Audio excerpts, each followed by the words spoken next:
Salut et bienvenue sur le podcast d'Expat Families. Aujourd'hui, on a le plaisir de démarrer notre série Expat Expert en accueillant Audrey. Audrey est une infirmière clinicienne en périnatalité installée avec sa famille au Canada. Elle est également la fondatrice du premier centre e-santé Happy Mother Baby. Je vous souhaite une excellente écoute et je vous laisse avec la suite. Bonjour Audrey. Bonjour Cindy. Merci de prendre un peu de temps pour venir témoigner sur le podcast. Merci à toi de m'avoir invitée. Alors, sache que ça nous fait extrêmement plaisir de te recevoir. Tu étais dans notre target list pendant un long moment avec Amélie, donc on est vraiment super contente de te recevoir. Alors, avant qu'on démarre, j'aimerais bien que tu te présentes, que tu nous dises un peu qui tu es, où est-ce que tu habites et de qui est composée ta famille, s'il te plaît. Alors, c'est toujours difficile la présentation parce que je crois que je suis ce qu'on appelle un couteau suisse. Donc, je suis Audrey, je suis maman de 3 enfants, installée au Canada depuis bientôt 6 ans, infirmière diplômée d'État en France et créatrice, fondatrice, directrice, appelez ça comme vous le souhaitez, des centres périnataux Happy Mom and Baby. Oui. Alors, j'aimerais bien qu'on revienne avant qu'on parle de ton centre, un peu sur ton background perso, à savoir, par exemple, comment tu as démarré ta passion pour la relation maman-bébé. Est-ce que ça a été une fois que tu as été maman ou est-ce que c'était avant ça ? Justement, ça a commencé bien avant. Ça n'a pas commencé quand je suis devenue maman et j'aime le rappeler parce que c'est important pour moi de différencier une reconversion professionnelle d'une mission de vie et cette mission que je porte en fait finalement bien avant ma maternité. Je rappelle souvent en fait que cette passion en fait, je sais pas, passion en tout cas cet amour finalement de la maternité, de la femme, de la mère, de l'enfant. C'est vraiment c'est plutôt dans cet ordre-là vraiment. Je suis pas arrivée dans ce milieu, on va dire uniquement parce que j'aime les bébés, bercer les bébés, c'est mignon, c'est gentil, c'est joli. Non, c'est vraiment pour cette transmission qu'on peut faire en fait aux enfants, tout ce qu'on peut leur apporter et surtout aussi cette puissance féminine qu'on possède et qui nous permet, malgré ce bouleversement que représente la maternité, de rester la tête droite. Et moi, c'est l'exemple des personnes de ma famille, en fait, l'importance qu'on accorde à cette transmission intergénérationnelle qui finalement m'a déjà mis dans le bain, en fait, depuis toute petite. J'ai un noyau familial qui est très solide, avec une forte présence féminine et vraiment tournée vers les autres femmes depuis que je suis petite en fait. J'ai eu l'exemple de mes grands-mères qui avaient toujours quelqu'un à accueillir à la maison, toujours une femme qu'elles accueillaient à la maison. J'en ai vu passer beaucoup et en fait qui leur tendait la main alors que c'était peut-être des fois pour les aider dans des situations conjugales compliquées. Des fois c'était parce qu'elles arrivaient des mêmes pays d'origine de ma famille et qu'elles n'avaient pas encore de situation de papier. Des fois c'est parce qu'elles étaient maman solo. Enfin, il y avait tout un tas en fait de familles, de femmes surtout qui sont passées devant moi, qu'on a hébergées, qu'on a aidées. Et en fait, j'ai grandi là-dedans. Et je pense finalement que avec du recul aujourd'hui, avec cette nécessité de comprendre un petit peu moi-même mon parcours, que ça a clairement teinté et influencé mon parcours de vie aujourd'hui. Donc, tu as cette passion en fait pour la femme, cette envie en fait d'accompagner la femme et d'être dans la continuité de cette transmission familiale. Et à côté de ça, si tu veux, j'ai tout de suite, je suis l'aînée de ma famille et j'ai eu donc des petits cousins, des petites cousines, un petit frère et j'ai tout de suite en fait, sans même que je l'analyse, eu la volonté, l'envie de porter, de coller contre moi tous les bébés qui arrivaient dans la famille. Tu vois, c'était un peu comme si j'étais un peu la désignée parce que j'étais l'aînée, donc ce rôle me venait à moi en fait et j'y ai trouvé finalement une source d'apaisement de mon côté, une source de bonheur aussi, des choses que je ressentais qui sont difficiles à expliquer déjà dès toute petite et finalement en fait que je ressens encore aujourd'hui quand je suis au contact d'un bébé, d'un enfant. J'ai vraiment cette volonté de donner la main, de guider et de transmettre, de prévenir et de cocooner, de materner, etc. quoi. Bah, c'est un beau cadeau que ta famille t'a fait. Oui, Et que exactement. du coup, tu rends en retour aux gens. Donc, à partir de ce moment-là, tu as toujours su que tu ferais au moins un métier qui serait en rapport à, tout du moins, l'entraide. Oui. Enfin, t'as boosté. Comment ça s'est passé? Comment t'as su que tu préférais être infirmière plus qu'une autre profession, type, je sais pas, psychologue ou coach de vie, par exemple? Alors, c'est vrai que, tu sais, j'ai un certain âge et coach de vie, moi, quand j'avais 17, 18 ans, c'était pas Ouais. des métiers dont on entendait parler. Euh, et si tu veux, j'ai eu la volonté, je me suis cherchée pendant un long moment. J'étais pas en accord avec l'éducation scolaire, la scolarité française. Donc, j'ai eu beaucoup de difficultés déjà à m'écrire, si tu veux, un parcours professionnel à travers les études. Donc, si tu veux, je me suis autorisée, en tout cas, à ne pas aimer l'école en France, et donc à prendre le temps de savoir ce que je voulais faire. Et je savais que je voulais être. Enfin, de toute façon, tu sais, c'est comme si tout le monde le sait. Et c'était un métier dans le social. Moi, je suis donc maman d'infirmière. Mes tantes sont infirmières, éducatrices spécialisées. Enfin, tu vois, Ouais. même dans leur métier, elles font ça. Donc, j'avais cet exemple-là, mais à l'époque, j'avais un frein essentiel au métier d'infirmière qui était je n'aime pas le sang. Donc, Ah. si tu veux, pour moi, c'était ma mère était infirmière, mais je n'avais jamais pensé forcément à être infirmière au départ. Je me voyais plus psychologue. Ouais. Psychologue dans les familles avec des enfants porteurs de handicap, par exemple, suite à une première expérience professionnelle quand j'avais 17 ans, où j'ai travaillé avec des enfants porteurs de handicap, autisme, troubles du comportement, hyperactivité, trisomie, etc. Et donc, j'avais adoré le côté analyse de chaque comportement de l'enfant qu'on pouvait faire le soir en équipe pluridisciplinaire. Donc, moi, j'étais juste animatrice, mais je me nourrissais en fait de leur compte rendu. Et j'avais adoré faire ça, donc je m'étais dit, bah tiens, j'ai envie de faire psychologue avec les enfants porteurs d'un handicap, mais surtout, j'avais une expérience qui m'avait troublée, c'était que à la fin du camp, les parents n'étaient pas présents pour venir chercher leurs enfants, c'était des taxis, c'était des ambulances, et je m'étais dit, Ouais. mais qu'est-ce qui fait en fait que quand on est un parent avec un enfant qui a porte un handicap en tout cas, eh bien qu'est-ce qui vient un petit peu fragiliser ce lien d'attachement? Et donc, du coup, je Mhm. m'étais dit, ben, moi, j'ai envie d'aider ces familles à aimer leurs enfants, à les accompagner, à les guider de la même manière qu'un autre enfant, parce que finalement, je veux dire, un handicap, c'est un nom qu'on met sur quelqu'un vis-à-vis d'une société qui est normée. Donc, est-ce que Oui. c'est eux qui portent un handicap ou est-ce que c'est nous qui ne sommes pas adaptés? Tu vois, j'avais ces questionnements. Et Ouais. donc, ma première volonté, c'était celle-là. Mais en même temps, passionnée de voyage et de découverte du monde, il fallait que je trouve un métier qui aussi me permette de voyager facilement et de partir vivre à l'étranger facilement. Et psychologue, c'était plus difficile. Éducatrice spécialisée, c'était plus difficile. Mm. Donc, de fil en aiguille, je suis partie travailler dans d'autres domaines pour me nourrir, enfin, je veux dire, pour avoir un salaire. Et finalement, à la naissance de mon premier enfant, où finalement j'ai eu un contact hospitalier comme beaucoup de femmes, un accompagnement assez minime Ouais. de cette maternité. Et bien c'est là où je me suis dit mais non, en fait on peut pas laisser les femmes accoucher comme ça, on peut pas laisser une femme raconter ses vacances pendant que une femme donne son premier bain à son bébé. Et ça a été un peu le truc où je me suis dit bon bah c'est ça que je vais faire, je vais être dans le Ouais. milieu hospitalier et je veux offrir aux mères en fait qui deviennent mères déjà voilà la présence qu'elles méritent et l'accompagnement qu'elles méritent. Et j'avais 23 ans. Ok. Ah oui, donc une révélation, ouais. Moi voilà, si tu veux ça mêlait tous mes critères, les bébés, Mm. les mamans, l'entraide. Ça me permettait d'avoir un passeport professionnel parce que c'est un métier qui est reconnu de façon internationale.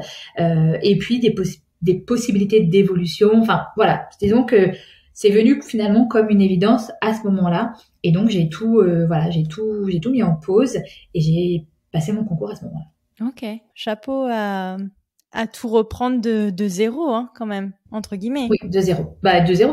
Je voulais pas de longues études. Et puis j'avais pas du tout envie de les faire à 18 ans. Moi, mon but c'était de partir à l'étranger et de travailler dans un métier, enfin faire quelque chose que j'aime. Ouais. Voilà, mon but c'était ça. Donc j'ai travaillé parce que j'étais plus chez mes parents, moi, je vivais plus chez mes parents. Donc j'ai travaillé, j'ai été dans le commerce, tu vois, j'ai fait tout ce qui est petit boulot. Alors je pense parce que j'ai peut-être des facilités de communication, d'habilité sociale, on va dire. J'ai très vite évolué dans le domaine de la téléphonie mobile.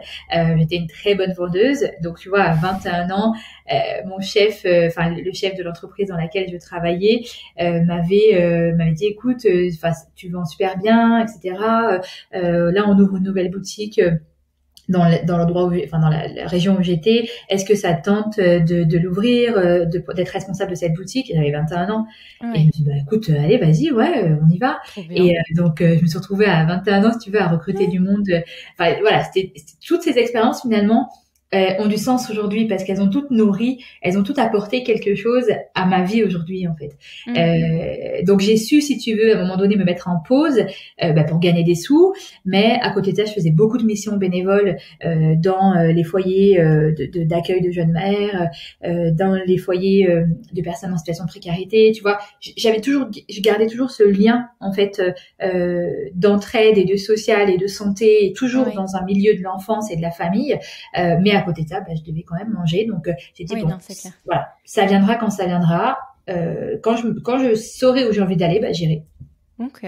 Mais alors, comment t'es arrivée à gérer un petit bambin et et la reprise des études, entre guillemets, quoi? Oui, c'est ça. Eh bien...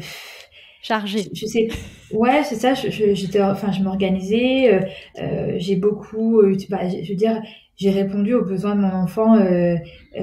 Beaucoup de portages, beaucoup de choses qui me permettaient de trouver un équilibre, en fait, entre materner, si tu veux, mon enfant et en même temps pouvoir avancer moi de mon côté. J'ai eu l'aide de ma famille. Je veux dire, mes parents étaient extrêmement présents. C'est chouette. Ouais. Voilà, j'étais, si tu veux, à cette époque, j'étais toute seule avec mon enfant. Donc, du coup, j'avais vraiment l'aide de ma famille. Et je pense que vraiment, ils ont été un des piliers. Quand j'ai repris mes études, donc j'ai réussi mes concours infirmiers, mais financièrement, je voyais que ça allait être une galère pas possible. Parce que du coup, j'avais tout quitté et que j'avais gagné à peine 800 € par mois. Donc, je venais d'acheter un appartement sur Lyon. Donc, je me suis dit, bon, écoute, tant pis. Laisse de côté encore plus longtemps ce projet. Retourne travailler dans la téléphonie parce que je gagnais bien ma vie. Laisse de côté. Et j'ai dit à mes parents, écoute, j'ai dit à ma mère, écoute, laisse tomber. Je peux pas. Financièrement, je peux pas. Je peux pas financièrement me assumer. Enfin, je pourrais pas. Elle m'a dit, écoute, mes deux parents m'ont dit, écoute, t'as pas quitté la maison à 17, 18 ans pour faire des études. On n'a pas eu l'occasion, si tu veux, de financer des études que t'aurais pu faire dans un circuit normal. T'es indépendant depuis que t'as 17 ans, tu nous as jamais rien demandé. Je veux dire, on peut faire ça. Voilà, on peut être là pour toi, on peut être là à t'aider. Donc en fait, ils m'ont aidé financièrement, ils m'ont aidé pour garder mon fils. Enfin voilà, ils m'ont aidé vraiment dans tout ça. Et en fait, j'ai, si tu veux, mis une partie de mon appartement en location à l'époque pour m'aider à financer. En fait, j'avais loué une chambre dans mon appartement pour m'aider à payer mon crédit immobilier. Et c'est vrai que, si tu veux, dans ce moment de vie a été vraiment très court comparé à tout le reste, hein, parce que très rapidement j'ai rencontré mon mari et qui a été un véritable soutien aussi par la suite. Bah oui, alors tu vas nous raconter. Voilà. Comment ça s'est passé la rencontre avec ton mari? C'était pile à cette période, en fait, un petit peu, si tu veux, de renaissance. Donc, j'aime bien appeler ça comme ça, de renaissance. Et donc, voilà, par le biais d'amis en commun, on s'est rencontrés. Et je pense que on est certainement on est deux personnes qui aimons nous fier en fait à ce on n'a pas peur, d'accord? C'est-à-dire que autant lui que moi, on n'a jamais eu peur que ça fasse à peine 2-3 mois qu'on ait commencé quelque chose ensemble pour finalement s'installer ensemble, y croire en fait. On n'a pas eu peur d'y croire, ni lui ni moi, dès le départ. Et on était pour le temps, voilà, tous les deux dans, comme je t'ai dit, une renaissance en fait, vraiment lui dans un renouveau de vie, moi dans un renouveau de vie, avec des aspirations communes. Oui, et c'est surtout aussi un bon timing si vous arrivez tous les deux dans la même phase de votre vie. C'est super important et les gens croient pas au destin, je veux dire, les gars, non, le destin est là, quoi. Oui, complètement. On était vraiment en phase, enfin, je veux dire, on était vraiment dans les mêmes questionnements sur l'avenir, on avait tous les deux des envies d'ailleurs. Moi, depuis longtemps, j'avais cette envie d'ailleurs, mais je me laissais le temps du bon moment. Et lui, pareil. Donc, tu vois, vraiment, enfin voilà, tout s'est déroulé, tout a été à sa place, comme encore aujourd'hui d'ailleurs. Et puis, comme je te dis, moi, je trouve qu'aujourd'hui, il y a beaucoup de jeunes ou même de gens de notre génération qui se posent énormément de questions. Ah oui, Oui, mais voilà, ah non, mais ça remplit pas tous les critères. Ah non, mais et si jamais ça va, tu vois? Je pense qu'on a vraiment cette chose commune. Autant lui que moi, on n'a pas peur en fait. On y croit et puis on y va en fait. On se lance, tu vois. Et je pense que c'est vraiment voilà, ce bon timing plus de compatibilité qui sont pour moi presque essentielles finalement à la, j'aime pas dire la réussite, mais vous tirez vers le haut, c'est l'essentiel, je pense, dans un couple. Complètement, déjà. Complètement, c'est ça. Donc la vie suit son cours. Qu'est-ce qui vous pousse en fait à vous expatrier au Canada tous les 3? Alors, tous les 4, ouais, parce que du coup, entre-temps, on a eu un second bébé, donc un deuxième garçon. Je pourrais pas parler au nom de mon mari pour son envie d'expatriation, etc. Mais il faut savoir que ni lui ni moi, on tire nos racines de la France. Oui. C'est quoi son background culturel à lui? Alors, mon mari est né au Gabon, a grandi au Gabon et est venu en France à l'âge de 20 ans pour faire ses études. Donc, d'un papa gabonais et d'une maman martiniquaise. Ok, un beau mélange. Voilà. Ouais. Okay. Donc, si tu veux, quand on s'est rencontrés, lui ne se sentait pas bien en France pour plein de raisons pour ses raisons à lui. Et finalement, moi non plus, je me sentais pas bien. Donc, on s'était dit lui il voulait finalement rentrer, il voulait mettre fin à cette vie en fait qu'il vivait en France et rentrer chez lui. Et puis, moi, je voulais partir aussi. Donc, en fait, on s'est mis d'accord. On s'est dit, OK, écoute, on va regarder où est-ce qu'on pourrait partir ensemble. Enfin, tu vois, on a cherché un peu un pays qui nous corresponde à tous les deux. Je suis née aussi dans une famille multiculturelle avec un côté italien, un côté algérien, avec, si tu veux, les fesses un peu entre deux chaises toute ma vie. Ouais. Tu vois, je veux dire, on en parle souvent des fesses entre les deux chaises dans ce podcast. Exactement. Donc, tu vois, même 3 chaises, je te dirais, parce que Italie, France, Algérie, finalement, en fait, moi, je suis qui là-dedans. La France me donnait pas vraiment une place parce que j'étais quand même issue de l'immigration. Enfin, tu vois, ça a été hyper difficile. Voilà, cette construction identitaire a été difficile et j'ai vu ailleurs que c'était pas aussi difficile. Donc, je m'étais dit, moi, si j'ai des enfants, je veux pas vivre ici parce que je veux pas qu'ils vivent les mêmes choses que moi. Je veux qu'ils soient eux et puis qu'ils soient fiers d'où ils viennent et puis qu'on n'en vienne pas à cacher d'où on vient parce qu'on a peur de subir la discrimination. Enfin, tu vois, voilà, tout ce qu'on peut connaître de la France n'était pas quelque chose qui, moi, me permettait de m'y sentir bien. Cette fameuse, je veux dire, et attention parce que ce n'est pas une critique. Je respecte chaque culture et chaque façon d'être, mais je m'autorise à penser que certaines cultures ne sont pas en adéquation avec qui moi j'ai envie d'être. Et c'était pas le cas. Donc, c'est-à-dire que autant, je trouve, j'aime tout le monde, j'aime le monde entier, j'aime tous les pays du monde, mais toutes les cultures ne me correspondent pas, toutes les façons de vivre ne me correspondent pas, et j'ai envie de te dire que je ne me sentais pas, je me sentais pas bien, j'avais envie d'ailleurs. Donc, si tu veux, j'avais en plus ce besoin de vision d'avenir, en fait, que je n'avais pas en France. J'avais ce besoin de visualiser une carrière professionnelle en devenant infirmière. Ça s'est accentué parce que, à part être cadre ou je ne sais pas quoi, dès que je cherchais des formations pour aller plus loin, je n'en trouvais pas. Mais tu vois, je trouvais que c'était très limitant. Et j'avais adoré le fonctionnement d'Amérique latine qui est aussi celui de l'Amérique du Nord, où tu sais, tu peux reprendre tes études jusqu'à 60 ans. Le matin, le soir, le midi, enfin tu vois, moi ma tante elle est au Brésil, à 50 ans, elle a passé sa thèse littéraire, enfin tu vois. Et même je trouve qu'ils sont plus axés sur l'expérience professionnelle et humaine plus que sur tes diplômes. En France, on va te dire, t'auras beau avoir 40 ans de carrière, on ira regarder quand même quel baccalauréat tu as eu. Tu vois, exactement. C'est un peu. Et moi, voilà. C'est le contraire de progressiste, je trouve. Mais voilà, c'est une opinion qui m'est propre. Mais je veux dire, je la partage. Et en même temps, il y avait ce côté. Moi, je travaille depuis que j'ai 14 ans. Mon oncle avait des boulangeries-pâtisseries. J'ai travaillé chez lui très, très tôt. Si tu veux, je sais que je suis quelqu'un qui est capable de travailler énormément. Par contre, je me refuse à travailler énormément et de ne pas avoir le fruit de mon travail. Donc, si tu veux, j'ai jamais senti que j'étais récompensée pour tout le travail que je pouvais faire quand j'étais en France. Et moi, j'avais envie d'autre chose. J'avais envie de, oui, peut-être travailler jour et nuit, mais de récolter les conséquences. Tu comprends? Ouais. Et c'est pas quelque chose qui pour moi était OK avec moi en France, qui pouvait m'offrir en tout cas la culture française. À côté de ça, comme je te dis, le côté exclusion, on va dire non-inclusion, et ne faisant pas partie de la majorité visible, eh bien, je n'avais pas envie d'apprendre à mes enfants de travailler 2 fois plus que tout le monde, Ouais. voire 4 fois plus, parce Ouais. que ils sont noirs, parce qu'ils sont maghrébins, parce qu'ils sont ci, parce qu'ils sont ça, parce que t'as beau faire tout ce que tu veux, les appeler tous les prénoms que tu veux, enfin effacer le maximum si tu veux de leurs origines, de leurs racines. Ton faciès, c'est ton faciès, quoi. C'est malheureux. Voilà. C'est C'est malheureux. comme ça. Et on en a parlé dans un podcast récemment avec une famille musulmane où à partir du moment où tu es jugé sur un objet que tu portes, c'est qu'il y a un problème. Que Exactement. ce soit un voile ou quoi que ce soit. Donc, surtout quand tu ne l'es pas. Moi, je suis pas comme ça, tu comprends? Donc, Ouais. j'ai cette volonté d'inclusion. Je suis issue de la multiculturalité.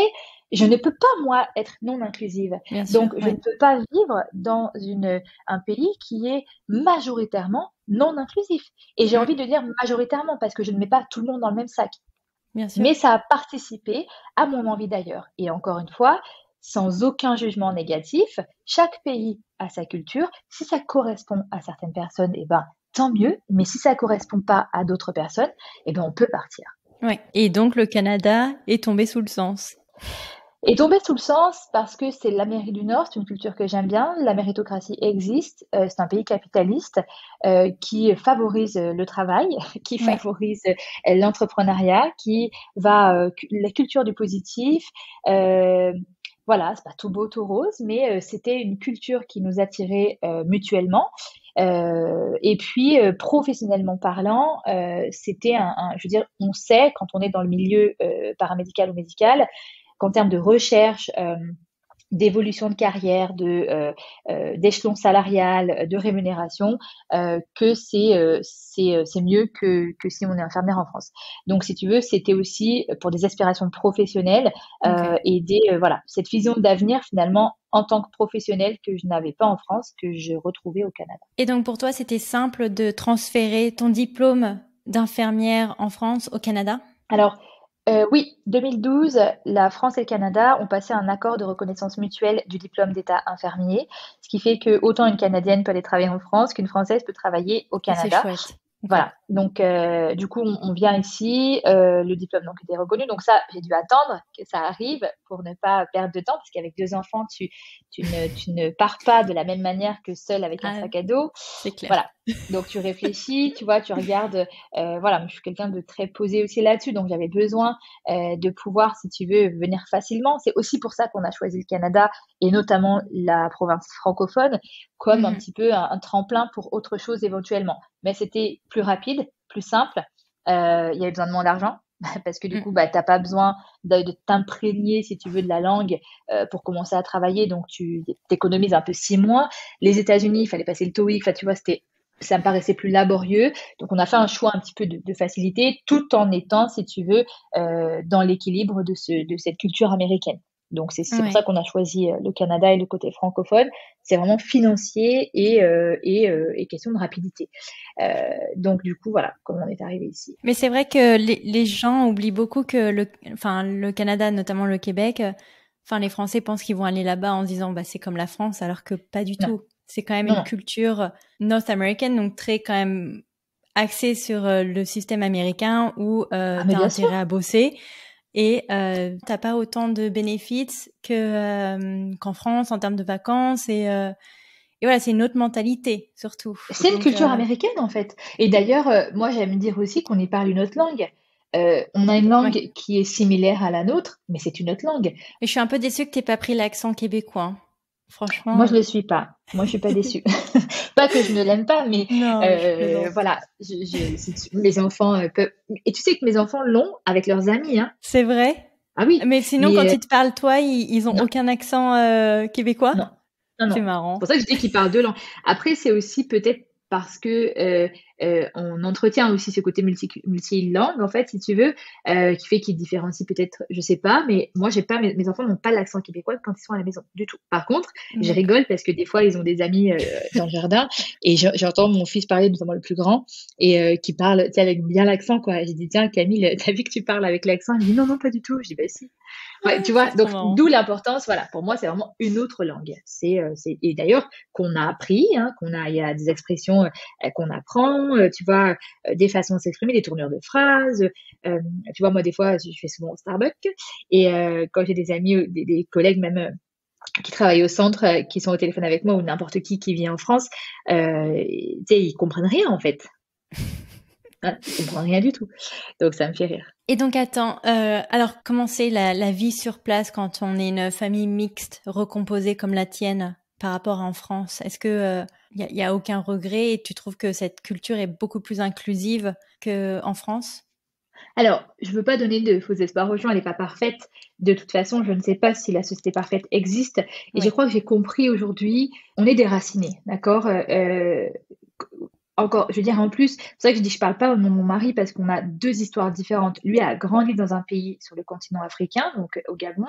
Il a vécu l'immigration de son propre chef, en fait, finalement, venant faire ses études en Europe.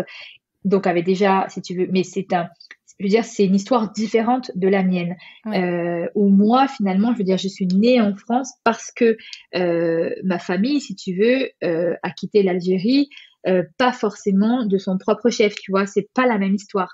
Donc, du coup, on a un attachement, on a une construction qui est complètement différente, et en même temps, la chose commune qu'on peut verbaliser ensemble, parce que on en discute énormément, c'est que quoi qu'il en soit, lui, chez lui, je veux dire, chez lui, c'est le Gabon, d'accord? C'est-à-dire quand il rentre au Gabon, c'est chez lui.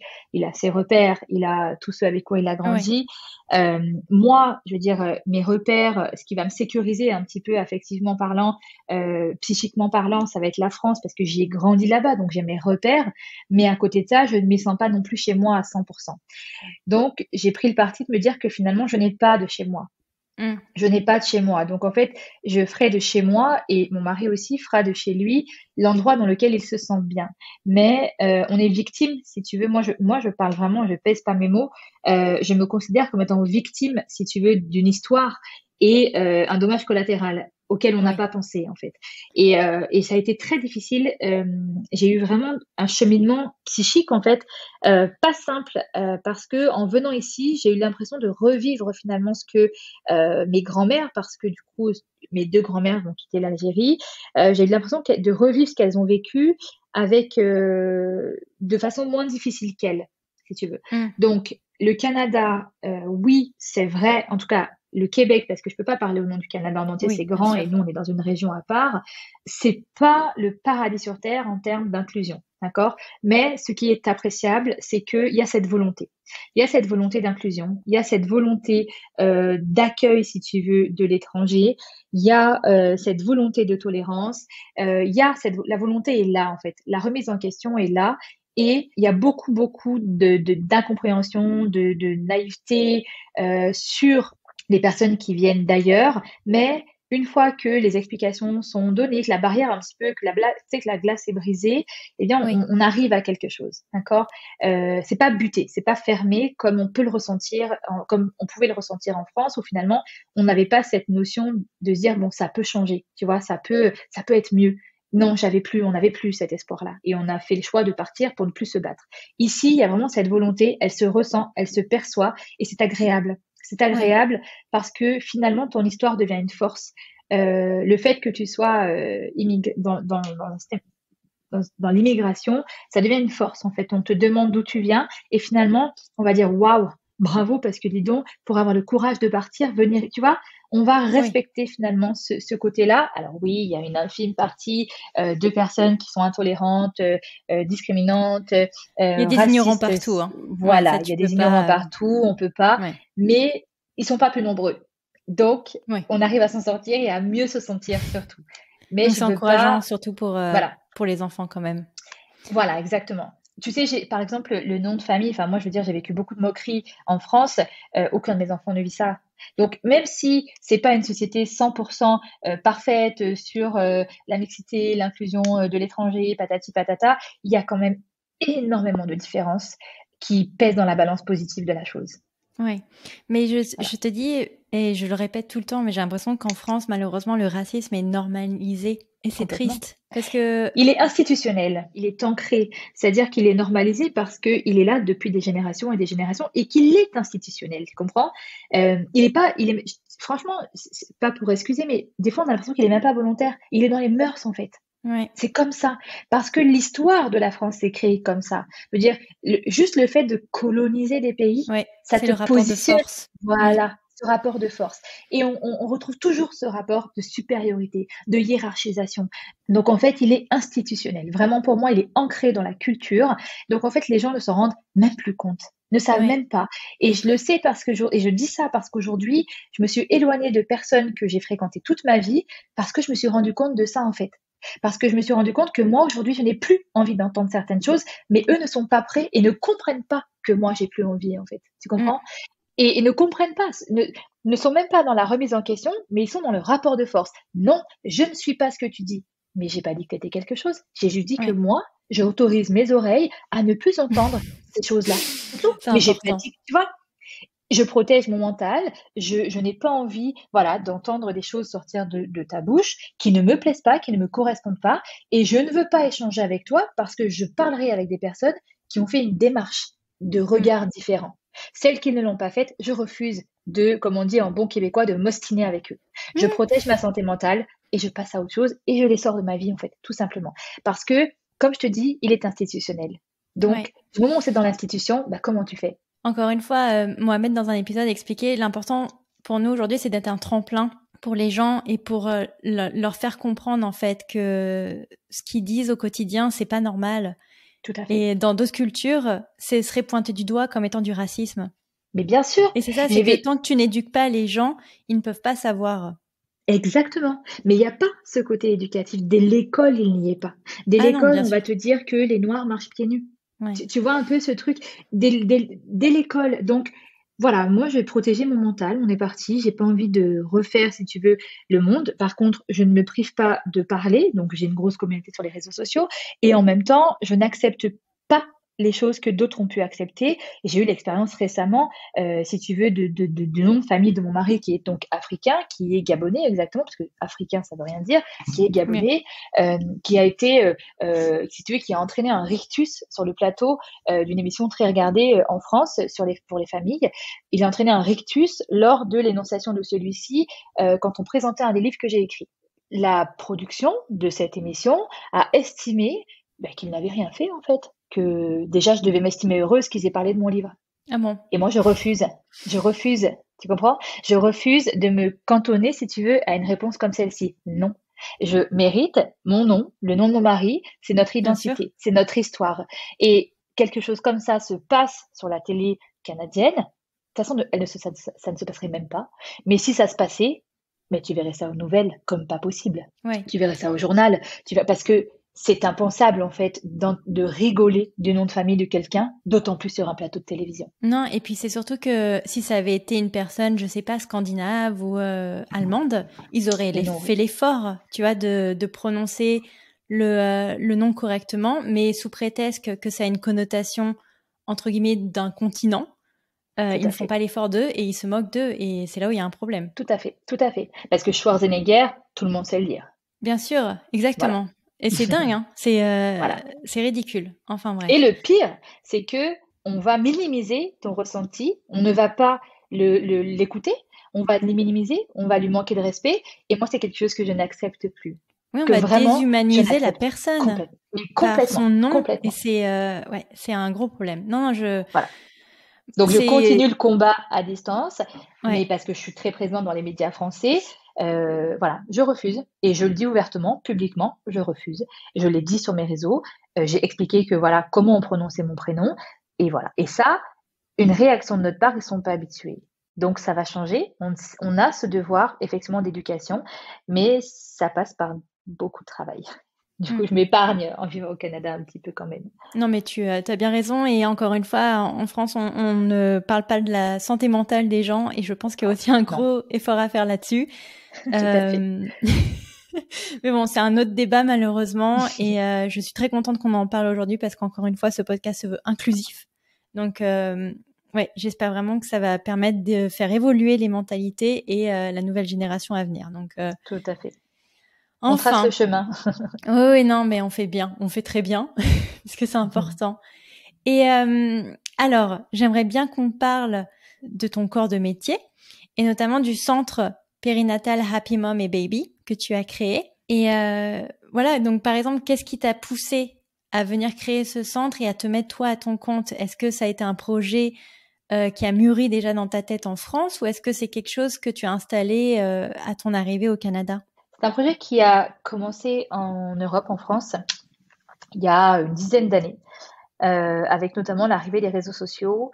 De plus en plus de familles se tournent vers les réseaux sociaux. Donc, à l'époque, c'était essentiellement Facebook et les blogs et les forums pour aller trouver de l'information. Sauf que l'information qui était donnée et qui est donnée encore beaucoup aujourd'hui ne sort pas en fait de professionnels de santé.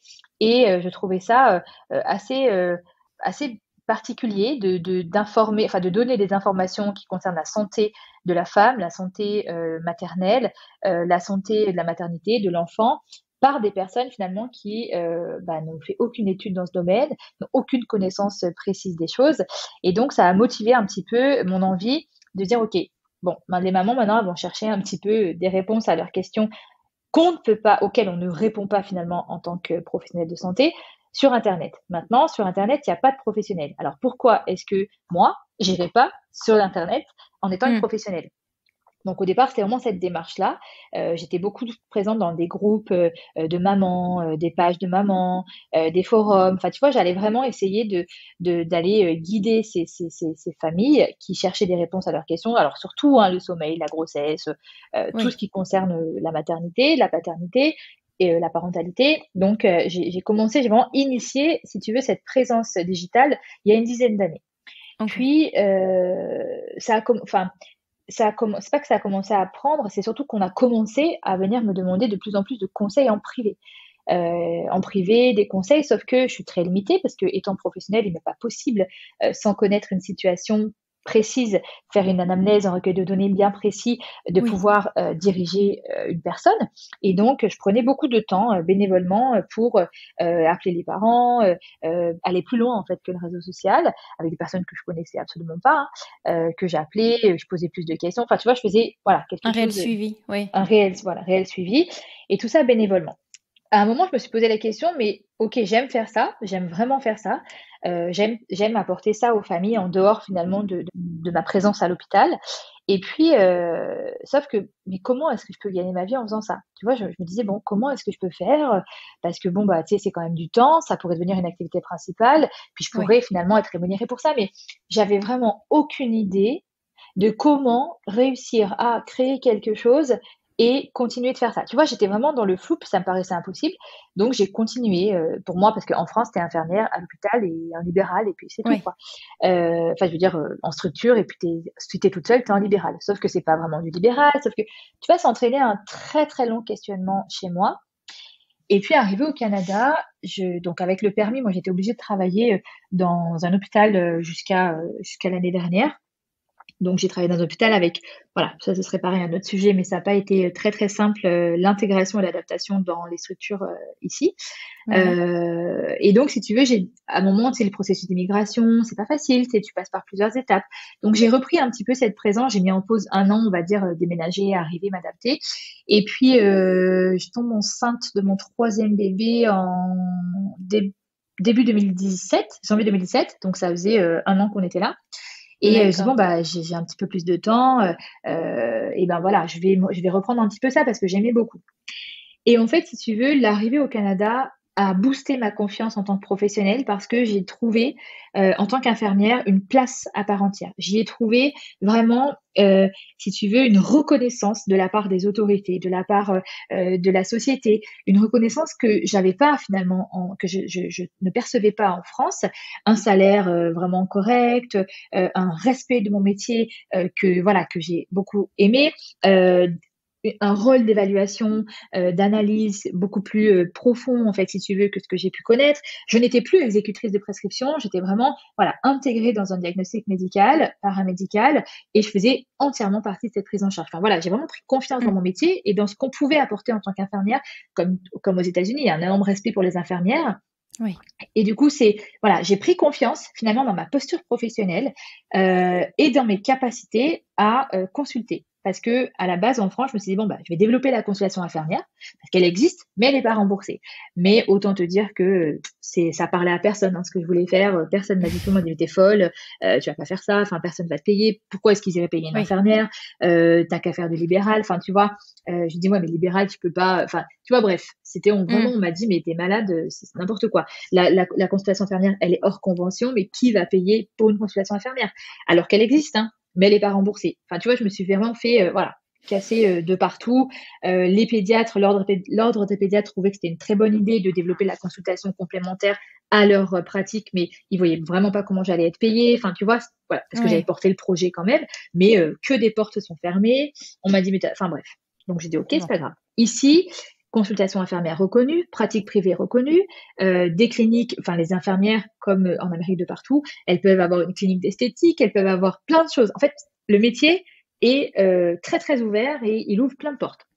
Donc, j'ai dit, écoute, je vais me lancer, je vais le faire ici. En fait, puis après, j'ai dit, mais attends, pourquoi est-ce que je commencerai pas, même si ça marche pas, à le faire en France? Parce que je peux le faire à distance. Je suis encore française, puis j'avais rencontré une fiscaliste qui m'a dit, tu peux, en tant que française, et si ton activité est en France, domicilier une entreprise en France.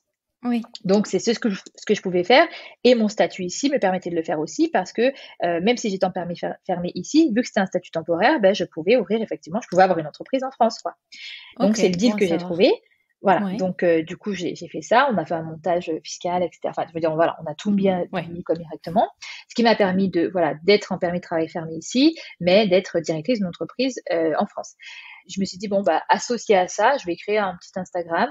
Et puis, j'ai envie de partager ma philosophie de soins, ma façon d'accompagner, etc., etc. Et puis, s'il y a des questions, cette fois-ci, je dirais que, je suis rémunérée pour ça. Alors, au départ, je disais, vous donnez ce que vous voulez. Donc, j'ai commencé comme ça. Et je vais voir ce que ça donne. Et puis, le temps d'avoir ma résidence d'ici 1 an ou 2, tu vois, je continue ici. Sauf que il y a 2 choses qui ne sont pas passées comme je les avais anticipées. C'est que notre résidence permanente, elle a pris 3 ans au lieu de 1. Ouais. Et que c'était pas 1 ou 2 consultations qu'il y avait par semaine, en fait, de demandes de consultation faites par semaine. C'était une dizaine, puis une vingtaine, puis une trentaine, tu vois. C'est un gros... c'est un challenge. Quel problème. Oui, je veux dire, c'est un faux problème, mais en fait, c'est juste que moi, je veux dire, j'ai pas fait j'ai pas fait les choses dans les règles de l'art. De toute façon, je crois que si vous écoutez, vous savez que depuis le début, je fais rien dans les choses de règles de l'art. Mais c'était juste pour moi un petit début de me dire, comme ça va m'entraîner un peu, tu vois, je vais faire ce que j'aime. Et puis, ça me permettra d'affiner, me faire la main, puis de savoir un peu comment je vais bosser et tout. Puis, je voulais quelque chose à distance, donc ça tombait parfaitement. Et comme je te dis, sauf que c'est allé un peu plus vite que la musique, et que je me suis retrouvée très vite, avec une activité. Dépassée, avec une grosse activité, donc avec devoir trouver des outils pour gagner du temps. Enfin bref, toute cette construction finalement d'entreprise qui dure depuis 4 ans maintenant. Et donc donc en fait, le Canada m'a juste donné la confiance nécessaire en mon métier, en ma posture professionnelle, et surtout m'a donné confiance dans les familles, parce que effectivement, quand on a un besoin, je veux dire, finalement, qu'on a payé un ostéopathe ou qu'on a payé une infirmière, on va payer un professionnel de santé. Oui. Tu vois, donc quand tu as mal au dos, tu vas voir quelqu'un qui va régler ce problème. Mais quand c'est dans ta maternité ou quand ça nécessite pas une évaluation physique et qu'on peut t'accompagner à distance et la périnatalité s'y prête, tu fais appel à une professionnelle spécialisée là-dedans. Donc c'est un peu comme ça, si tu veux, que je voyais les choses, puis j'étais à l'aise avec ça parce que c'est aussi cette vision qu'on a de l'entrepreneuriat en santé ici. Et alors, pour les personnes qui maintenant ont des enfants un petit peu plus âgés, comment tu définis ce qu'est la périnatalité? Alors, la périnatalité, on est sur tout ce qui concerne du désir de grossesse, de conception, jusqu'aux 3, 4, allez, 5, 6 ans de l'enfant, on va dire. Tout ce qui est Oui. autour de la natalité. Donc voilà, donc c'est vraiment, même dès qu'on pense à devenir mère, jusqu'à ce que l'enfant rentre à l'école, quoi. Ouais, le fun stuff, quoi. Ouais, voilà. Et est-ce que tu remarques des divergences, vu que tu travailles quand même à distance, que ce soit entre la France et le Canada ou partout ailleurs, comme je pense aux Émirats arabes, par exemple? Écoute, il n'y a aucun pays qui fait les choses de la même manière. Ouais. Exactement. Donc en fait, tu vois, alors on est entre eux il y a 4 ans et aujourd'hui, il y a 4 ans, tu vois, j'avais voilà 10, 20, comme je te dis, ça a monté, de quelques consultations par semaine. On est aujourd'hui à plus de 200 par mois et on couvre un territoire international. Donc C'est en fait, ouais, c'était mon rêve. Moi qui suis fan de voyage et enfin, je veux dire, pour moi, j'allie vraiment tout ce que j'aime dans la vie, quoi. Donc Ouais. j'aime, je veux dire, mon métier, plus les voyages, plus le côté multiculturel, plus le côté, enfin, ça réunit en fait, voilà, tous, je sais pas si je pouvais rêver mieux comme entreprise en fait, si tu veux, sans l'avoir anticipé, hein. Mais voilà, aujourd'hui, je peux travailler autant aux États-Unis, au Canada, en France, en Thaïlande, en Côte d'Ivoire. Je suis de partout. On a des patients de partout. Tu vois, la semaine prochaine, j'ai un couple anglophone. Enfin, voilà, j'en ai de partout.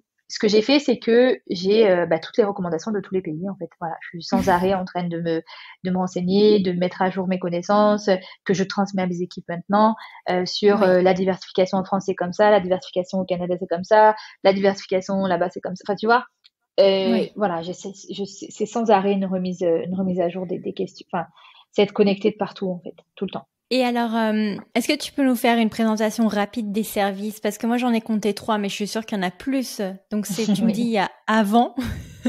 Donc, j'imagine que tu accompagnes dans toutes les questions de fécondité. Fécondation, oui, exactement. Fécondité, je me perds. Fertilité, on va dire. Fertilité, pardon. C'est vrai. Alors, aujourd'hui, j'ai une équipe pluridisciplinaire, donc je mets un point d'honneur à ce que ce soit des professionnels de santé avec une formation initiale en santé, sociale, psycho, tout ce qui te donne un diplôme d'État ou en tout cas un certificat, une licence quelque part. Enfin, tu vois, je m'adapte au pays, mais pour moi, c'est important d'avoir fait des études dans le domaine pour vraiment aborder, connaître l'enfant, connaître la femme, connaître l'humain, tout simplement, savoir mener un entretien thérapeutique, savoir développer une relation d'aide, savoir évaluer, savoir analyser. Pour moi, c'est primordial. C'est-à-dire qu'il y a personne qui n'est pas issu de ce domaine qui travaille à mes côtés. Ça, c'est hyper important parce qu'on est vraiment dans une démarche d'évaluation, de prise en charge. Je suis pas dans une démarche le soutien fait partie de mon métier. Donc, je suis pas, je veux dire, ce volet de côté soutien à la parentalité, ça va de pair, en fait, avec notre travail de professionnel de santé spécialisé dans ce domaine. Et un professionnel, c'est des compétences qu'on va rechercher chez lui. Mais tout le côté évaluation, analyse, tu ne vas pas l'avoir si tu es que dans le soutien à la parentalité. Donc, pour moi, c'est très important. Donc, si tu veux, aujourd'hui, elles sont 12 ou 13. Ah ouais. Ouais. 12-13, puis là, il y en a encore 2 cas. On va dire une équipe de à peu près 14-15 personnes. Donc, on a 2 psychologues qui vont travailler, une essentiellement sur tout ce qui est petite enfance, une autre sur tout ce qui est santé mentale de la femme, dépression postpartum, burn-out, etc. J'ai une naturopathe qui est donc, elle spécialisée pareil, santé féminine, périnatalité, fertilité. Donc, Lauriane, elle travaille beaucoup avec la fertilité en naturopathie. Il y a ensuite une ostéopathe, mais l'ostéopathe, elle consulte à son cabinet. Et puis, sinon, elle est formée à ma méthodologie d'accompagnement, de prise en charge du sommeil de l'enfant. On a 3 auxiliaires puéricultrices qui sont formées, la plupart soit en allaitement, soit en sommeil. Puis tout ce qui va être prise en charge du bébé, de la maman, l'évaluation postpartum. Enfin, tu vois, tout ce qui est finalement avant, après bébé, elles ont cette formation-là, plus ma méthodologie je veux dire mes protocoles et ma méthodologie pareil du sommeil, de l'allaitement, etc. On a une kiné spécialisée en sexo, périnée, abdos, donc ça elle peut beaucoup travailler aussi à distance puis sur place. On a une infirmière puéricultrice quand même, on a une infirmière spécialisée en psychopérinatalité, une éducatrice spécialisée au Canada. Là, on va avoir une éducatrice de jeunes enfants, une sophrologue. Ouais, voilà, je crois que c'est tout. Et en Bon, fait, c'est un beau pas livret mal. quand même. Voilà. Et toutes ont une spécification dans des formations, ont enrichi leur formation de base par une spécialisation en périnatalité, tout ce qui touche en fait à la mère et à l'enfant et à la famille. Mais donc c'est super intéressant parce que tu vois, des sceptiques pourraient se dire, bah quand même, ce type de suivi, ça peut pas être fait à distance. Tu vois ce que je veux dire? Ben, oui et non, parce que je veux dire, une psychologue, elle t'évalue pas physiquement. Ah non, ça c'est clair. Voilà. Quand tu vas, je veux dire, alors, on fait beaucoup aussi de dépistage. En fait, c'est un peu le premier professionnel que tu vois. Des fois, tu sais pas qui aller voir, d'accord? Tu as un problème Ah d'allaitement. ça. Ouais. Déjà, il faut te dire, OK, j'ai un problème avec mon allaitement. Je sais que j'ai un problème, mais moi, j'ai personne autour de moi. Donc, Mm. on fait déjà une préévaluation. Moi, j'ai donc énormément d'années d'expérience, et ce qui fait que je supervise toutes mes équipes. Toutes mes équipes sont supervisées par moi-même. On a des réunions régulières toutes les semaines, etc. Et en fait, moi, j'ai mis en place des protocoles de dépistage, d'évaluation bien précis. Donc, je vais demander certaines photos, certaines vidéos quand je veux évaluer, moi, visuellement quelque chose. Et à ce moment-là, Ouais. si moi, je dépiste quelque chose à distance, je vais chercher du relais sur place. Là, c'est ce que j'ai fait en France, par exemple, où je suis en train de monter toute une équipe allaitement à domicile. Donc, en Ça c'est fait, chouette. ce qui fait que, Oui. voilà, si nous, en fait, on voit quelque chose, si une de mes professionnels voit qu'il y a un allaitement qui n'est pas optimal et qui pourrait, voilà, être mieux et qu'il y a peut-être quelque chose à évaluer, bah, dans ces cas-là, on va passer le relais à une de nos filles sur place. Ok. Si tu veux, c'est quand même le premier contact que tu vas avoir. Et aujourd'hui, je veux dire, en 4 ans, on a monté un réseau énorme de professionnels avec qui on travaille sur place, qu'ils soient ostéopathes, qu'ils soient médecins. J'ai un médecin qui rentre dans l'équipe, j'ai un pédopsychiatre qui rentre dans l'équipe. Donc, tu vois, on a vraiment monté voilà, un gros relais où on va, à un moment donné, si nous, on est limité à distance, eh bien, on cherche. Puis aujourd'hui, avec la communauté que j'ai sur les réseaux, des fois, je lance souvent des demandes où, en fait, on va vraiment envoyer, si tu veux, les patients sur place. On est vraiment, voilà, Mm. c'est-à-dire de dépistage, d'évaluation. Puis si ça suffit pas, on trouvera un relais sur place. Oui, non, mais j'imagine bien que il y a des choses, si t'es pas sur place, bah pas de bras, pas de chocolat, quoi. Exactement. Vraiment. Par contre, à la clinique, parce que depuis, j'ai ouvert une deuxième structure qui est la clinique, une clinique périnatale à Sherbrooke, donc au Canada où je vis. Là, on a les suivis de croissance, les suivis de poids, la vaccination, enfin tout ce qui peut être fait physiquement, Non, mais plus tout ce qu'on ça fait. a son sens. D'accord. Et mais alors, quelle est ta référence personnelle? Parce que par exemple, je vis aux États-Unis. Au sommeil, ici, on fait du sleep training.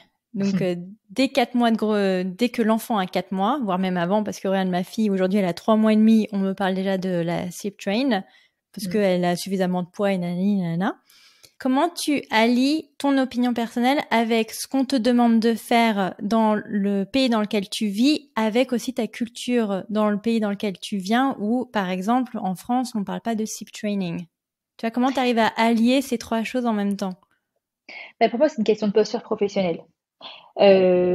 Quelqu'un qui a une expérience multiculturelle, moi j'ai travaillé, je suis partie en Angleterre un moment, puis j'ai fait des missions bénévoles, donc j'ai travaillé auprès des familles là-bas, en France, au Canada, j'ai travaillé au Gabon aussi, le pays de mon mari. Euh, je pense que le background d'expérience professionnelle que tu peux avoir appuie ta posture. Moi, si aujourd'hui je te dis par A plus B que ces méthodes de sleep training ne sont pas gagnantes dans le développement psycho-affectif de ton enfant parce que il y a telle ou telle chose qui peuvent être délétères dans c'est développer son côté émotionnel et affectif, comme par exemple, tu sais, c'est pas pour rien qu'on appelle, par exemple ici le Terrible Two, parce que finalement, ces tempêtes émotionnelles, moi je n'ai jamais vu autant de tempêtes émotionnelles, de troubles du comportement du petit enfant que depuis que j'ai vu au Canada. D'accord, j'ai quand même, tu sais, des expériences conséquentes un peu de partout, et donc, je veux dire, j'appuie par des faits, tout simplement. Et il y a la science qui me couvre. Je suis infirmière quand même, donc la science me couvre. Les recherches récentes, la neuroscience me couvre, Oui, la couvre neuroscience. si tu veux. Voilà, neuroscience, la science tout court, les différentes recherches en psychanalyse, je veux dire, appuient ce que je dis. Et il y a énormément de professionnels qui ont cette volonté, si tu veux, de remise en question de leur pratique, qui je veux dire, s'enlèvent un petit peu de ces pratiques un peu américaines, parce que beaucoup oublient que tout ça vient de l'Amérique. Beaucoup idéalisent, tu sais, notre continent là, mais C'est vrai. C'est pas tout voilà. rose, hein. non, à ce niveau-là, c'est pas tout rose. Et souvent, quand tu sais, ça fait très bien quand une coach en sommeil te dit, ah, je suis formée aux États-Unis. Ouais, bah mets les pieds puis tu verras c'est quoi les méthodes, tu vois. Sauf que quand ça vient de loin, on a l'impression que c'est génial. J'explique moi souvent que sleep training, le sleep science, enfin toutes ces choses-là, et beaucoup de ces méthodes ne viennent pas de professionnels de santé. Ben, moi, ce qui me fait toujours rire, c'est je pense que tu as entendu parler de la Crayolat Method, parce que c'est le docteur Cohen qui a établi ça à New York, qui est un docteur français, qui n'a jamais fait ça sur ses propres enfants quand même, faut le rappeler, et qui propose à partir de 6 semaines de vie d'un enfant, ce qui est quand même extrêmement tôt. Avant, il démarrait à, je crois, 6 mois, il est descendu à 4 mois, et moi, quand je suis allée à Tribeca Pediatric, quand j'habitais à New York, ils m'ont proposé de le démarrer sur mon fils à 8 semaines de vie. Donc, ça fait 2 mois. Oui, tout à fait. Et en gros, ils proposent de laisser ton enfant, donc tu le poses dans son berceau à 7 heures du soir, tu le récupères le matin à 7 heures et tu le laisses. C'est-à-dire, s'il pleure, good for him. Exactement. Et je me rappelle, avec mon mari, on était quand même extrêmement interloqués à savoir comment on peut faire ça. Apparemment, il y a maintenant aussi des familles qui payent des gens pour venir faire le sleep training de leur enfant parce qu'ils sont incapables de faire la Crayolat Method. Mais tout ça pour dire que nous, ça nous paraissait complètement aberrant. Mais ça paraît aberrant à tout le monde. Mais quand tu ne connais pas autre chose, bah, tu te poses pas de questions sur ce que tu fais. Donc moi, j'amène autre chose. Forcément, ça va questionner les parents. Puis quand tu leur dis, est-ce que tu es à l'aise de faire ça? Est-ce que tu es à l'aise de laisser ton enfant pleurer? Puis quand tu dis, bah ouais, non, c'est vrai, je suis pas à l'aise. Non. Bah alors, pourquoi tu le fais? Tu vois? Ce que je veux dire. Et quand tu enseignes aux gens que quand tu as l'impression de faire quelque chose qui va contre, si tu veux, la nature, finalement, bah pourquoi tu le fais en fait? Et là, ça fait du sens. Là, ça prend du sens. Mais je crois qu'il y a aussi le syndrome de la blouse blanche où tu pars du principe que parce que c'est ton pédiatre qui te dit de faire ça, il faut que tu le fasses. Complètement. Oui, et c'est malheureux. Et je pense que c'est pour ça que ton approche est intéressante parce que tu peux potentiellement remettre en cause ce syndrome et te dire, bah attends, ton pédiatre dit ça, mais c'est qui ton pédiatre? Voilà. Mais je le remets en cause.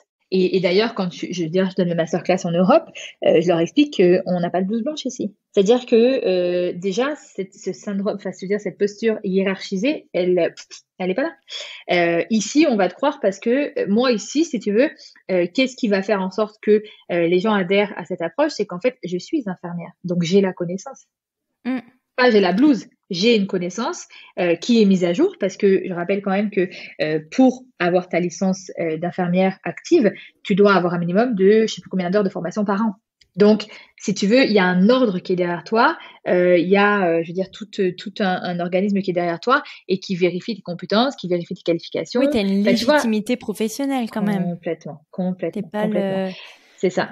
Et quand tu dis à une mère que non, enfin, je veux dire, non, tu n'es pas obligé de faire vivre ça à ton enfant, puis de t'imposer de lui faire vivre ça pour l'accompagner dans un sommeil. Moi, j'explique que le sommeil, alors c'est pas que mon champ de compétences, mais c'est une des spécialités que j'ai choisies.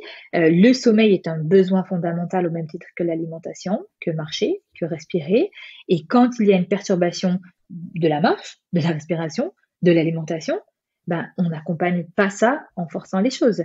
Donc, si tu veux, le sommeil étant au même niveau que ses besoins fondamentaux, il n'y a pas de raison qu'il soit pris en charge d'une façon différente, surtout chez l'enfant qui vit un processus développemental qui ne s'arrête pas avant 4 à 6 ans. Donc, pourquoi est-ce que si un bébé ne mange pas, on va pas lui ouvrir le bec et lui mettre la cuillère au fond de la gorge? Ben, pourquoi est-ce qu'on le laisserait pleurer pour dormir? Oui, mais je crois qu'à partir du moment où tu actes le fait que le sommeil n'est pas acquis chez l'enfant avant 5 ans, je pense que déjà tu t'enlèves une barrière. En fait, l'acquisition, c'est même pas ça, je te dirais, c'est la maturation, d'accord? C'est-à-dire que au même titre que marcher, je veux dire, on attend d'un enfant qui réussisse à marcher avant 18 mois, c'est à peu près cette période où va être assez mature neurologiquement, nerveusement, au niveau psychomotricité, au niveau connexion, je veux dire, neurones, etc.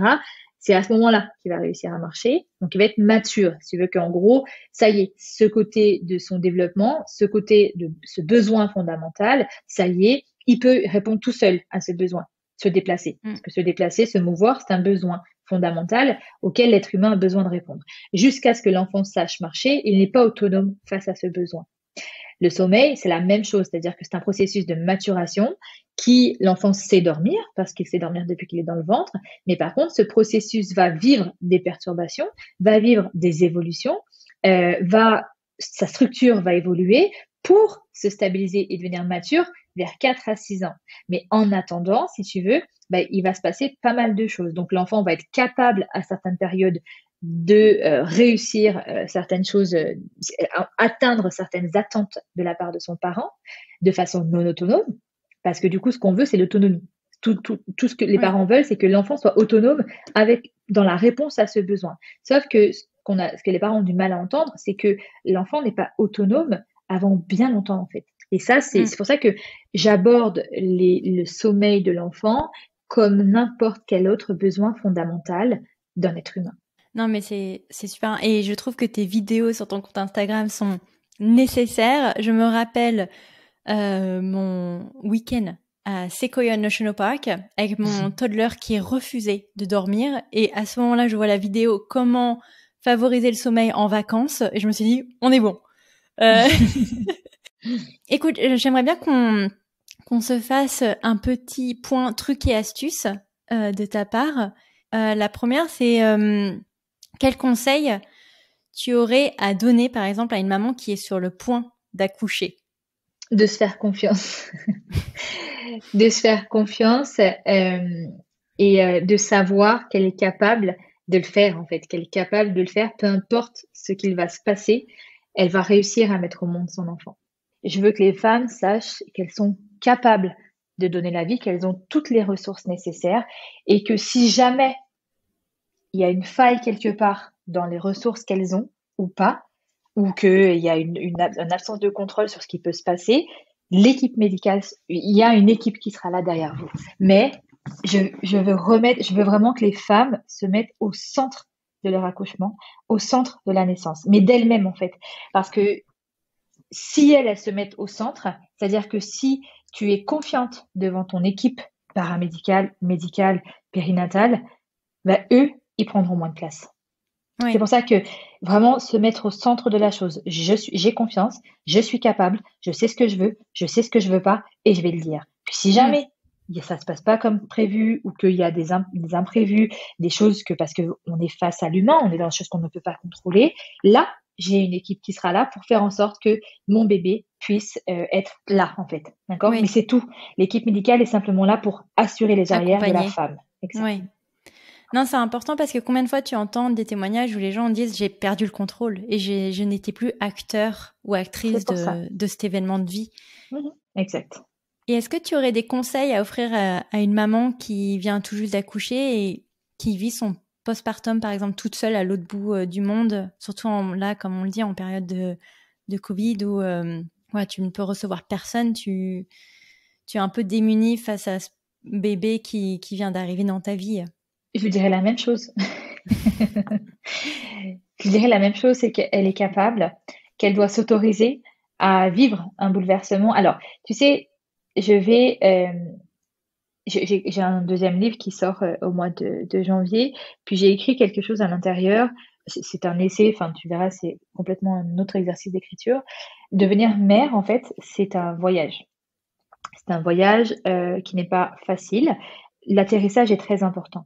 C'est-à-dire que si tu t'autorises à atterrir en douceur, déjà tu vas mieux vivre ton voyage. Parce que si tu atterris de manière difficile, d'accord, tu t'atterris un petit peu de cet accouchement d'une façon très difficile, comme quand un avion atterrit très mal, ton voyage débute pas top. D'accord, il débute avec une frayeur, il débute avec un petit peu des choses qui sont difficiles à vivre.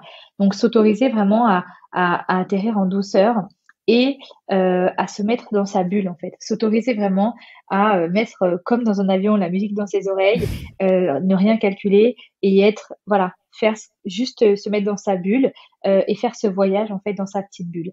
Les ressources nécessaires, la femme, elle les a, ok ? Elle les a. Elle a besoin, surtout si elle est seule, d'être dans cette bulle et surtout de devenir sa priorité, ok ? Comme l'image de l'avion, pour moi, représente énormément la maternité. Quand un avion chute, quand un avion s'écrase, le masque, on ne le met pas à son enfant en premier. On le met à soi. Parce que si on met pas son masque, c'est-à-dire que si on ne se sauve pas en premier, on ne sera pas capable de sauver son enfant. Et bien c'est pareil pour la maternité, c'est-à-dire que si la mère ne se met pas en priorité, ne fait pas en sorte d'être bien, de devenir sa priorité, de s'autoriser à reléguer au deuxième, au troisième, au quatrième plan tout ce qui ne concerne pas son bébé ou elle-même, Oui. et bien ça va être difficile. Ok, ça va être difficile. Donc il faut se l'autoriser. C'est un exercice. Il faut s'autoriser à être sa priorité et son bébé. C'est-à-dire que tout ce qui ne nous concerne pas ou ne concerne pas notre bébé n'est pas une priorité. Ouais. Moi, j'aimerais bien rappeler à titre personnel, parce que ça m'est arrivé, je sors de ce voyage. C'est quand même quand tu es seule avec ton enfant, s'il y a un moment de frustration, c'est ok de poser son bébé dans son lit, de le laisser pleurer 5 minutes le temps que toi, tu ailles pleurer 5 minutes. Je pense que ça, c'est important quand tu vis l'isolation en temps de pandémie. Et c'est pas mal. Il va pas... parce que je sais qu'il y a cette grosse pression aujourd'hui à dire il ne faut pas laisser un bébé pleurer. Alors ça, je l'ai appris. Ouais, voilà, je l'ai appris à mes dépens pour mon premier. Mon premier, c'était il faut pas le laisser pleurer, il faut pas le laisser pleurer. Donc tu te mets cette pression énorme à genre, et si t'entends un truc en plus c'est strident dans ton cerveau, tu te dis ok, il faut pas qu'il pleure. Là, je me rends compte quand même avec ma deuxième que même si tu es dans la voiture à 5 minutes d'arriver chez toi, il faut arriver à la maison. Je veux dire, elle va pleurer 5 minutes, ça va pas être génial, tu vas culpabiliser, mais c'est important parfois de se laisser un peu de mou. Exactement. Mais c'est surtout, c'est l'absence. Il faut bien comprendre quelque chose. Les pleurs de bébé sont une façon de s'exprimer, d'exprimer un besoin, de communiquer. D'accord? Un bébé va communiquer avec ses pleurs parce qu'il ne sait pas parler encore. Par contre, ne pas apporter de réponse aux pleurs de son enfant, là, c'est quelque chose de différent. C'est-à-dire que on dit ne pas laisser pleurer contre les méthodes de laisser pleurer qui consistent à laisser pleurer un enfant pour lui apprendre quelque chose, notamment le sommeil. Donc, si tu veux, c'est un peu réactionnel à ce genre de méthode que le ne pas laisser pleurer un bébé tout seul ne veut rien dire, d'accord? C'est on ne laisse pas pleurer un bébé pour lui apprendre quelque chose et on ne laisse pas un bébé qui pleure sans réponse. Voilà, c'est ça, d'accord? C'est le fait de ne pas avoir de réponse à quelque chose qu'on exprime, donc je sais pas, un besoin quel qu'il soit, qui va frustrer l'enfant et qui va le faire pleurer de plus en plus et qui va commencer à se dire mais personne ne répond, je demande quelque chose mais personne ne, tu sais, personne est là, on me laisse tout seul, je suis pas bien, tu vois. Et le fait de ne pas répondre, ben oui, là on va entraîner effectivement un pic du cortisol et tout ce qui va être délétère pour son développement. Mais si on répond à son enfant et que son enfant pleure dans ses bras ou qu'on ne répond pas, qu'on est dans la salle de bain et qu'on dit non attends bébé, je suis en train de prendre ma douche, j'arrive plus tard, on n'est pas dans du laisser pleurer, d'accord? Oui. Non, mais je pense que c'est très important à rappeler. Pour moi, c'est un conseil qui a son sens. C'est qu'il y a une différence entre négliger son enfant. Tout à fait. Et sortir d'un moment beaucoup trop frustrant où il n'y a pas d'autre bras à laisser et tu es sur le point de pleurer. Enfin, combien de fois ça m'est arrivé? Je me dis à un moment donné, on peut plus, quoi. C'est exactement ça. Mais comme tu peux dire, voilà, tu peux dire à ton bébé, ok, j'ai entendu, tu pleures, je suis désolée, là, je suis pas capable d'être là pour toi. Je suis pas en train de te laisser pleurer pour que tu dormes, mais c'est juste que là, émotionnellement, c'est compliqué. Et je crois que la chose qu'il faut quand même rappeler et qui est essentielle, c'est que les pleurs excessifs d'un enfant et qui ne s'arrêtent, les pleurs incessants d'un enfant ne sont pas normaux, ok? C'est-à-dire qu'un enfant qui pleure de façon très excessive, il exprime quelque chose de pas ok. Donc on consulte jusqu'à ce qu'on nous dise, ok, je comprends, je vais chercher ce qu'il a ton bébé, pourquoi il pleure de cette manière. Mais on se contente pas de la réponse, c'est normal, c'est un bébé, il pleure. Non.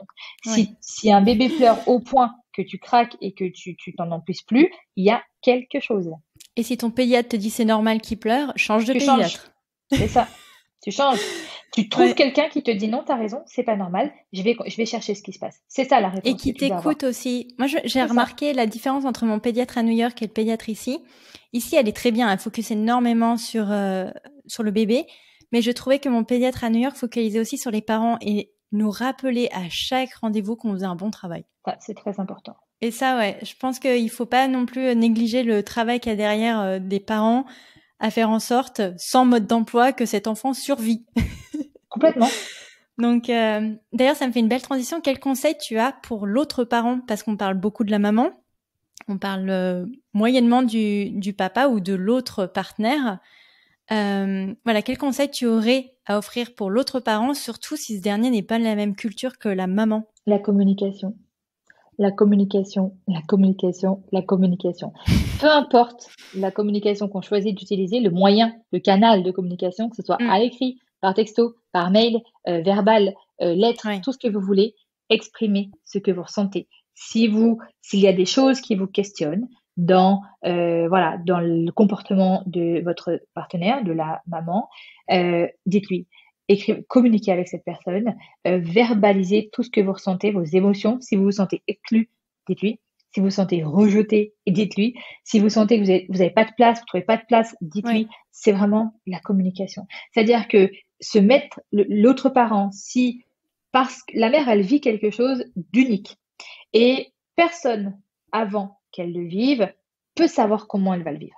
Donc, si on s'aperçoit que tout allait bien, tout d'un seul coup, je sais pas moi, on la trouve vraiment bizarre, elle est collée avec bébé tout le temps, elle veut plus, enfin, voilà, on n'existe plus, enfin, peu importe ce qui se passe, en fait, ou le contraire, enfin, peu importe, mais communiquez, parce que si vous vous mettez dans votre coin et que vous ne dites rien, il y a un fossé qui se creuse et ce sera très difficile de revenir l'un vers l'autre après, mais surtout de retrouver une place. C'est-à-dire que c'est comme si, à un moment de votre vie, en tant que couple, vous n'allez plus parler le même langage. Donc, vous avez encore la même langue, normalement. Donc, essayez d'être le plus honnête possible dans ce que vous ressentez. Si ça vous fait du mal, si ça vous fait ressentir quelque chose de négatif, telle ou telle chose que maman va faire, ou que, voilà, en tout cas, parlez.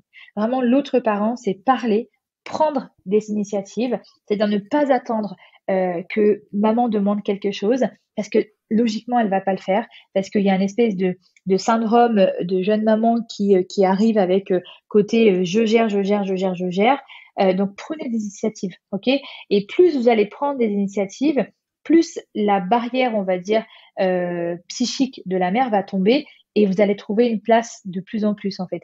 C'est-à-dire que il y a tellement de schémas qui peuvent arriver que c'est difficile de donner un conseil vraiment particulier. C'est pour ça que prendre des initiatives et communiquer, c'est vraiment les deux choses à faire quand quand un bébé arrive dans la vie de deux personnes. C'est important parce que je pense qu'on ne se rend pas compte du train qu'on est en train de se prendre en pleine tronche. Vraiment. Et on n'a pas le mode d'emploi. C'est ça qui est bien triste. Mais Tout à fait. Mais on est là. Tu vois, il y a des professionnels qui ont décidé d'en faire leur spécialité et qui accompagnent les familles justement dans cette aventure. Et c'est important. Oui. Surtout quand on est seul. Non, mais quand on est seul et quand on est loin de ses racines. Complètement. Non, en tout cas, je trouve que ton compte, encore une fois, Instagram, aide à déculpabiliser, est une vraie mine d'informations qui est bonne à prendre, au bon moment parfois en plus. Donc, non, vraiment, merci beaucoup de ton travail et puis d'élargir ton réseau de professionnels. Oui, exactement. Pour moi, c'est important vraiment de toujours répondre au plus près des besoins. C'est comme ça que je fonctionne, d'accord? On me demande souvent, parce que tu sais, on me considère, on va dire, comme une chef d'entreprise. Moi, j'ai du mal, mais bon, sur comment est-ce que je fais. Et en fait, je réponds juste à un besoin. C'est tout ce que je fais. Et grand besoin est-il, hein. Mais alors, qu'est-ce qu'on peut te souhaiter, toi, pour la suite? Écoute, la classique, hein, la santé. Écoute, qu'est-ce qu'on peut me souhaiter? On peut me souhaiter de continuer d'ouvrir des cliniques périnatales dans le monde entier et notamment sur le continent africain. Oui. Voilà, on peut me souhaiter ça, on peut me souhaiter que j'y arrive parce que c'est un de mes projets primaires, c'est un de mes projets, un de mes premiers projets professionnels qui est dans ma tête depuis 2012, depuis que j'ai travaillé au Gabon et avec cette envie vraiment d'un retour aux sources finalement, de racines qui sont mes racines, mais que je ne connais pas vraiment, si tu veux, que je connais en pointillé. Donc, j'ai ce besoin de retour aux sources. J'ai ce besoin de continuer à comprendre mon histoire en retournant sur mon continent d'origine, que je connais pas assez à mon goût, mais dans lequel je me sens extrêmement bien et en même temps, dans lequel j'ai envie d'apporter quelque chose. Je me dis, ma famille, en tout cas l'histoire de ma famille, c'est un déracinement, c'est une expatriation, c'est une émigration et ils l'ont fait pour quelque chose, pour espérer peut-être du mieux pour leurs propres enfants, puis indirectement nous. Et je me dis, j'ai envie de rendre hommage à cette histoire-là en entreprenant sur ce continent et en développant la santé sur ce continent. J'ai vraiment cette volonté profonde. Mes 2 grands-mères n'étant plus là, voilà, qu'elles puissent me voir de là-haut et me dire, regarde, on est parti, mais on aura permis ça. Oui, c'est un beau retour de transmission. C'est ça. Donc, c'est ce qu'on pourrait me souhaiter parce que c'est vraiment quelque chose que j'ai, pour le coup, je ne considère pas que j'ai réussi encore dans ma vie aujourd'hui, mais si j'arrive à faire ça, peut-être que je reconsidérerai cette réussite. Attends, t'es vachement jeune, t'as encore largement le temps, hein. Exactement. C'est pour ça qu'on me dit, ouais, t'as réussi. Non, pour moi, j'ai pas réussi parce que je suis encore très loin de ce que je veux faire. Et voilà, on peut me souhaiter d'y arriver, on peut me souhaiter d'aller développer la santé périnatale sur le continent africain, qui est le mien, celui de mon mari, et donc du coup celui de mes enfants. Oui, et qui est malheureusement souvent délesté et laissé pour compte, ce qui est vraiment dommage. Exactement. Puis je pense que pour moi, en tout cas, j'ai envie d'être, de faire partie des ambassadeurs de ce beau continent qui regorge de beaucoup de pays avec beaucoup de richesses humaines. Et voilà. Donc, ce qu'on peut me souhaiter, c'est ça, c'est que je développe cette périnatalité là-bas. Non, ça me paraît un très très beau projet. Moi, en tout cas, à titre personnel, je te remercie énormément d'avoir pris un peu de temps pour venir témoigner sur le podcast. J'aimerais bien que tu nous fasses un rappel pour savoir comment on peut prendre rendez-vous avec toi ou avec un membre de ton équipe. Directement sur le site internet centrepérinatalhmb.com. De là, vous choisissez le pays dans lequel vous vivez et puis du coup, vous avez accès à tous les services. On est hyper accessible aussi sur les réseaux sociaux, donc on peut nous écrire. Moi, j'ai Camille, du coup, mon assistante personnelle qui répond à tout le monde. Et puis dès que c'est des gens qui sont par exemple aux États-Unis ou au Canada, elle me le dit en fait et on passe par la clinique. Mais c'est depuis le centre périnatalhmb.com et il vous amène sur le site du pays dans lequel vous vivez. Donc par là, par les réseaux sociaux, voilà. Un caméléon de la communication. Exactement, c'est ça. Non, écoute, vraiment, merci beaucoup Audrey. Merci à toi. Et puis je te souhaite une très bonne fin de journée. Et merci à toi aussi, à bientôt. Voilà pour cet épisode. J'espère qu'il vous aura plu. N'hésitez pas à le partager autour de vous ou de nous laisser un commentaire et une évaluation sur votre plateforme préférée. Nous, on vous souhaite une excellente semaine et on vous retrouve dans 2 semaines pour un prochain épisode. Ciao!